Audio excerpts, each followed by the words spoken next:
સિદ્ધપુરમાં પૈસાની લેતી દેતીમાં ફાયરિંગની ઘટના. રાજ્યમાં દિવસે ને દિવસે લૂંટ અને ફાયરિંગની ઘટનાઓ સામે આવતી જ હોય છે, ત્યારે પાટણ જિલ્લાના સિદ્ધપુર શહેરમાં આવેલ તાહેરપુરા પુલ નીચે પૈસાની લેતી દેતી મામલે કૌટુંબિક ભાઈ હુસેન નાગોરી અને ગુલામ શેખ નામના કૌટુંબિક ભાઈએ સાહિલ પીઢારા પર ફાયરિંગ કર્યાની ઘટના સિદ્ધપુર પોલીસને જાણ થતાં આરોપીને ધરપકડ કરી કાર્યવાહી હાથ ધરી છે. સિદ્ધપુરમાં કૌટુંબિક ભાઈઓ વચ્ચે પૈસાની લેતી દેતી મામલે છેલ્લા ઘણા દિવસોથી મન દુઃખ ચાલતું હતું, ત્યારે 2 દિવસ અગાઉ સિદ્ધપુરના તહેરપુરામાં પુલ નીચે કૌટુંબિક ભાઈ સાહિલ પીઢારા પર ગુલામ શેખ અને હુસેન નાગોરી નામના 2 શખ્સોએ ગેરકાયદેસર દેશી તમંચાથી 2 રાઉન્ડ ફાયરિંગ કરતા સાહિલ પીઢારા નામની વ્યક્તિને પગના ભાગે ઈજા થઈ હતી. તેની જાણ થતાં સિદ્ધપુર પોલીસ બંને આરોપીને પકડવાના ચક્રો ગતિમાન કર્યા હતા, ત્યારે પોલીસે ગણતરીના કલાકોમાં જ ગુલામ શેખ અને હુસેન નાગોરી એમ બંને આરોપીને પકડી જેલના સળિયા પાછળ ધકેલ્યા છે. નાયબ પોલીસ અધિક્ષક કે પંડ્યાના જણાવ્યા પ્રમાણે કૌટુંબિક ભાઈઓને પૈસાની લેતી દેતી મામલે તહેરપુરા પુલ નીચે મોડી રાત્રે એક ફાયરિંગની ઘટનાની સિદ્ધપુર પોલીસ સ્ટેશનમાં જાણ કરવામાં આવતા પોલીસે ગણતરીના કલાકોમાં જ આરોપી હુસેન નાગોરી અને ગુલામ શેખને દેશી તમંચા અને કારતૂસ સાથે દબોચી લીધા છે.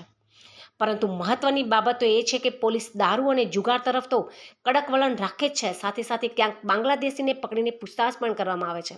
પણ આ રીતે શહેરમાં ખુલ્લેઆમ ફાયરિંગ કરવાના વેપ તો ક્યાંથી આવે છે અને કોણ આવા વેપનો વેચતો હશે?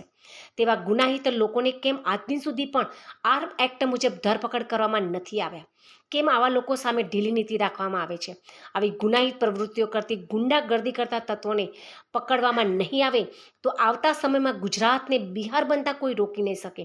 તે બાબતે હાલ તો પોલીસ સામે અનેક સવાલો ઉઠી રહ્યા છે. ગુનાહિત ઇતિહાસની વાત કરીએ તો હુસેન નાગોરી અને ગુલામ શેખ નામના બંને આરોપીને આ ફાયરિંગની ઘટના સિવાય અગાઉ ચોરી, લૂંટ અને મારામારીની ફરિયાદો પણ થયેલી છે.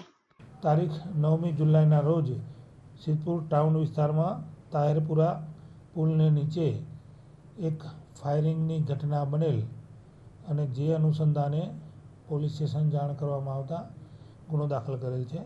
આમાં જે ફરિયાદી છે અને ગુનામાં ઈજા પામનાર પણ છે સાહિલ હસનભાઈ જાતે પિંઢારા અને એમના કુટુંબના ભાઈઓ તથા સામે હુસેન મુરાદ ખાન, અમીર ખાન નાગોરી અને ગુલામ હુસેન ઇબ્રાહીમભાઈ શેખ, આ બધા તાહેરપુરા વિસ્તારમાં સાથે રહે છે અને એકબીજાને ઓળખતા આમની વચ્ચે પૈસાની લેતી દેતીનો વ્યવહાર છે. અને પૈસાની લેતી દેતીમાં આ લોકોને થોડા સમયથી ઝઘડો અને મનદુખ ચાલતું હતું, જે અનુસંધાને 9મી તારીખે આમની વચ્ચે વધારે પડતો ઝઘડો થયો અને ઝઘડામાં જે હુસૈન ખાન મુરાદ ખાન નાગોરી છે એણે કોઈ જગ્યાએથી ગેરકાયદેસર દેશી તમંચો લાવી અને એમાંથી 2 રાઉન્ડ ફરિયાદી સાહિલ ઉપર ફાયર કરે અને ત્યારબાદ ગુનો દાખલ થયેલ સિદ્ધપુર પોલીસ સ્ટેશનમાં. આ બંને આરોપીઓ વિરુદ્ધ ગુનો દાખલ થતા નાસ્તા ફરતા હતા અને તેમને અમારી પોલીસની ટીમે શોધી કાઢી અને એમની પાસેથી જે ગુનામાં વાપરેલ જે હથિયાર છે દેશી તમંચો એ તથા 3 રાઉન્ડ છે એ તપાસના કામે કબજે કરવામાં આવેલ છે અને જે ફરિયાદીની બોડીમાંથી જે રાઉન્ડ મળેલ છે છરા એ પણ રિકવર કરવામાં આવેલ છે. આમ ટાઉન વિસ્તારમાં ફાયરિંગનો બનાવ બનતા પ્રથમથી જ પોલીસ આ બાબતે સતર્ક થઈ ગયેલી અને સિદ્ધપુર પોલીસ સ્ટેશનના પીઆઈ શ્રી આર.કે. પટેલ સાહેબે ત્વરિત અમારા પોલીસ અધિક્ષક શ્રી વી.કે. નાઈ સાહેબની સૂચના અને માર્ગદર્શન મુજબ પગલાં લઈ અને સત્વરે આરોપીની ધરપકડ કરેલ છે અને આમના રિમાન્ડ લેવાની કાર્યવાહી કરવામાં આવશે.